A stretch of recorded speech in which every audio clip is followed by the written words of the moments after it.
288장 예수로 나의 구주 삼고 찬양하겠습니다.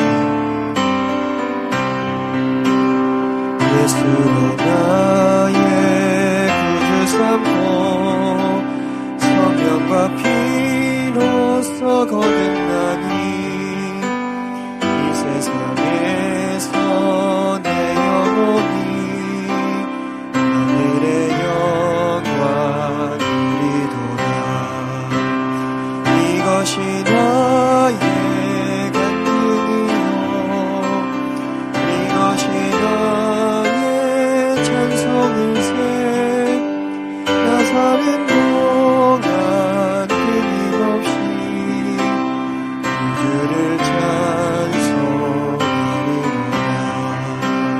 온전히 주께 맡긴 내 영 사랑의 음성을 듣는 중에 천사들과 안내하는 것과 하늘의 영광 누리로다. 이것이 나의 간증이요 이것이 나의 찬송일세. 나 사는 동안 끊임없이 주를 찬송하리로다. 주 안에 기쁨 누림으로 마음의 풍랑이 잔잔하니 세상보다는 간 곳 없고 구속한 주만 보이도다. 이것이 나의 간증이요 이것이 나의 찬송일세. 나 사는 동안 끊임없이 구주를 찬송하리로다. 아멘. 네, 하나님 말씀 보겠습니다. 하나님 말씀은 창세기 15장 1절에서 6절까지 말씀입니다. 창세기 15장 1절에서 6절까지 창세기 15장 1절에서 6절까지 말씀을 보도록 하겠습니다. 제가 봉독하겠습니다. 이후에 여호와의 말씀이 이상 중에 아브라함에게 임하여 가라사대 아브라함아 두려워 말라. 나는 너의 방패여 너의 지극히 큰 상급이니라. 아브라함이 가로되 주 여호와여 무엇을 내게 주시려나이까. 나는 무자하오니 나의 상속자는 이 다메섹 엘리에셀이니이다. 아브라함이 또 가로되 주께서 내게 씨를 아니 주셨으니 내 집에서 길리운 자가 나의 후사가 될 것이니이다. 여호와의 말씀이 그에게 임하여 가라사대 그 사람은 너의 후사가 아니라 내 몸에서 날 자가 내 후사가 되리라 하시고 그를 이끌고 밖으로 나가 가라사대 하늘을 우러러 뭇별을 셀 수 있나 보라. 또 그에게 이르시되 내 자손을 이와 같이리라. 아브라함이 여호와를 믿으니 여호와께서 이를 그의 의로 여기시고. 아멘. 아멘.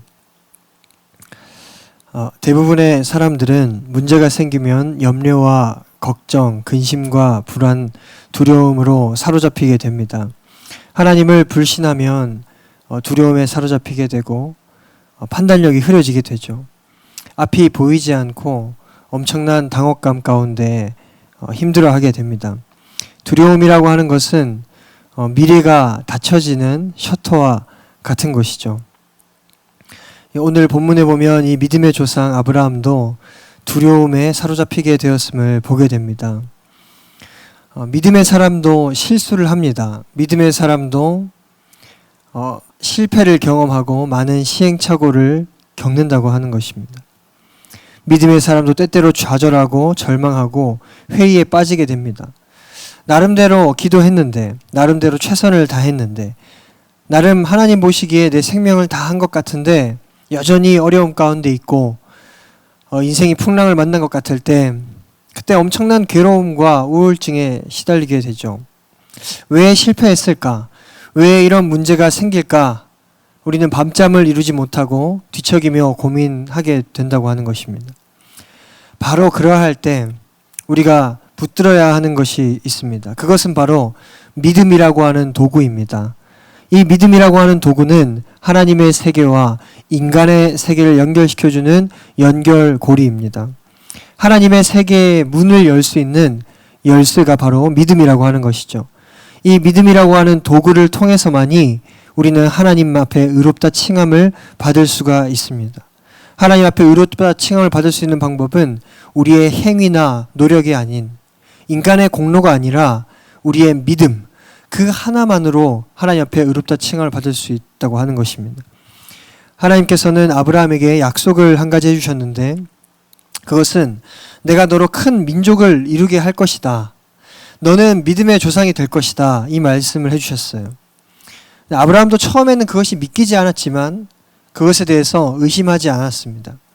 그런데 문제는 막상 현실에서 아무런 일도 일어나지 않으니까 조금씩 조급해지기 시작하는 겁니다. 조금씩 불안해지기 시작했습니다. 약속을 받은 지 10년이 지났는데도 아무런 일이 생기지가 않고 사라는 경수가 끊어지고 나이는 점점 들어가고 아직도 자녀가 하나도 없는 그 현실을 바라볼 때 아브라함은 좌절하고 조급해할 수밖에 없었던 것입니다. 너무나 오랜 시간을 인내해야 하는 그러한 어려움 가운데 있었어요. 이럴 때 우리가 빠지는 대안은 바로 인간적인 대안입니다. 인간적인 대안은 굉장한 설득력을 갖고 있습니다. 하나님의 약속보다 현실에서 잡을 수 있는 현실적인 대안은 우리에게 굉장한 매력을 갖게 하는데요. 인간적인 대안은 그럴듯해 보이고 명쾌한 답을 보여주는 것처럼 보입니다. 이렇게 완벽한 계획이 있을 수가 없구나 하는 착각을 불러일으킬 만큼 우리에게는 너무나 매력적으로 다가옵니다. 왜냐하면 손만 뻗으면 그것을 잡을 수가 있고 이렇게 하면 이런 결과가 나오겠구나. 저렇게 하면 저런 결과가 나오겠구나.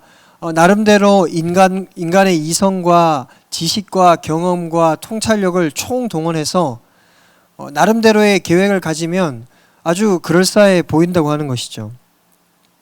또 그것이 전혀 현실 불가능한 것도 아니기 때문에 우리들은 그런 성급한 실수로 인간적인 대안을 잡을 때가 참 많이 있습니다. 그러나 한 가지 기억해야 할 것이 있습니다.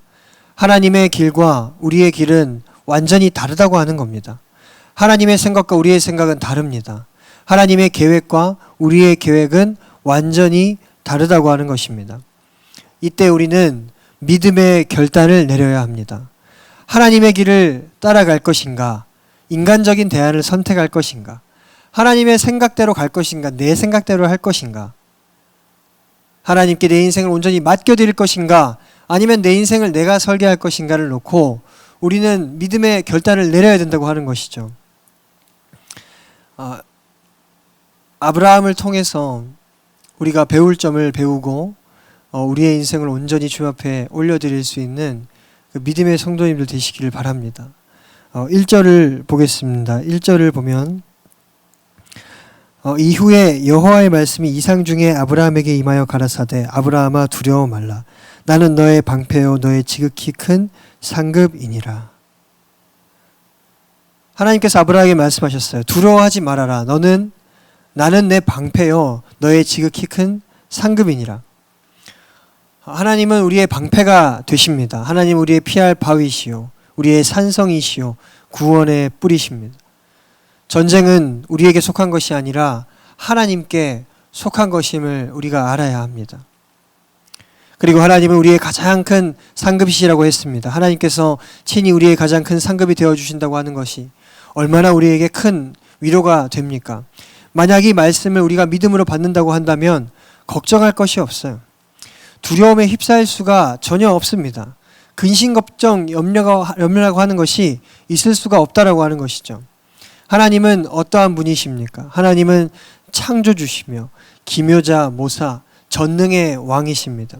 그분께는 능치 못함이 없고 그분께만 완벽한 계획이 있으며 그분께만 우리 인생의 모든 해결책이 있습니다. 가장 지혜로운 사람이 누구일까요?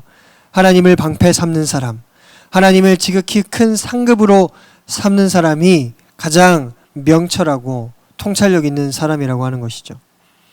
2절과 3절을 보겠습니다. 아브라함이 가로되 주 여호와여 무엇을 내게 주시려나이까? 나는 무자하오니 나의 상속자는 이 다메섹 엘리에셀이니이다. 아브라함이 또 가로되 주께서 내게 씨를 아니 주셨으니 내 집에서 길리온 자가 나의 후사가 될 것이니이다. 여기서 아브라함의 솔직한 고민을 하나님께 이야기를 하고 있는 장면인데요. 하나님께서 약속을 해주신 것은 알겠는데 저에게는 자식이 없습니다. 집에서 길리온 다메섹 사람 엘리에셀 하나밖에 없습니다. 만약 상속자를 세운다고 한다면 이 엘리에셀이 가장 유력한 사람입니다. 그런데 하나님께서 거기에 대해서 또 말씀을 하시는데 4절을 보겠습니다. 여호와의 말씀이 그에게 임하여 가라사대 그 사람은 너의 후사가 아니라 내 몸에서 날 자가 내 후사가 되리라 하시고, 하나님의 음성은 분명합니다. 그 사람은 네 상속자가 아니다. 그 사람은 네 상속자가 아니라라고 분명하게 말씀하고 계십니다. 네 몸에서 날 사람이 네 상속자가 될 것이다 라고 말씀을 하십니다. 10년이 지나도록 자식이 없는 사람에게 하나님께서는 왜 이렇게 믿지 못할 이야기를 하시는지 도무지 이해를 할 수가 없습니다. 그러나 우리가 반드시 알아야 할 것이 있습니다. 그것은 하나님의 음성은 분명하다라고 하는 것이죠. 하나님의 음성은 확실하고 명료합니다. 아주 클리어합니다. 하나님은 불분명하게 말씀하시는 분이 아닙니다. 일말의 여지가 없이 우리에게 너무나 분명하고 명확하게 말씀해 주신다고 하는 거죠. 그러므로 우리 믿음의 사람들은 삶에 대하여 하나님의 음성과 같이 분명하고 단순한 태도로 그 음성을 따라가야 할 필요가 있습니다. 우리가 믿는 하나님이 분명하고 명확하시기 때문에 우리도 분명하고 명확한 태도로 주님을 따라가기만 하면 되는 것이죠. 5절과 6절 말씀을 보겠습니다. 그를 이끌고 밖으로 나가 가라사대 하늘을 우러러 무뼈를 셀 수 있나 보라. 또 그에게 이르시되 내 자손이 이와 같으리라. 아브라함이 여호와를 믿으니 여호와께서 이를 그의 의로 여기시고. 하나님은 아브라함을 밖으로 데려나가십니다.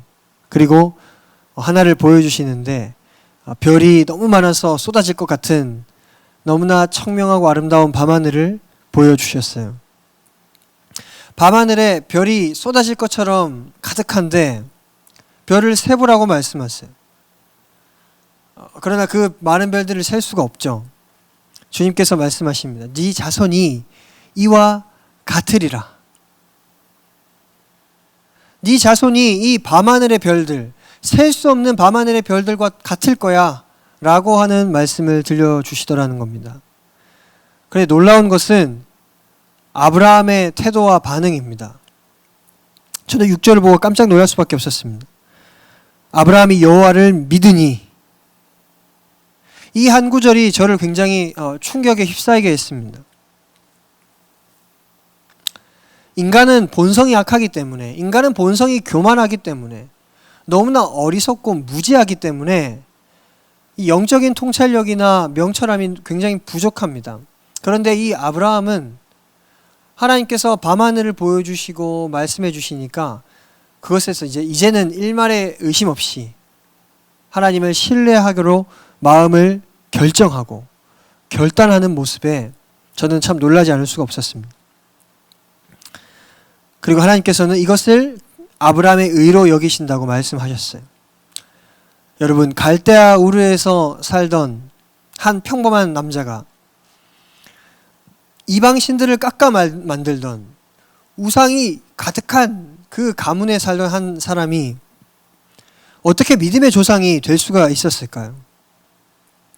아직까지도 이 아브라함이라고 하는 사람이 후대까지도 그 이름이 존귀해지고 믿음의 조상이라 일컬음을 받고 하나님께서 이 아브라함을 의롭게 여기셨다라고 칭송을 받는, 하나님 앞에 칭찬을 받는 이 믿음의 사람, 하나님의 사람이 된 이유는 바로 무엇일까요?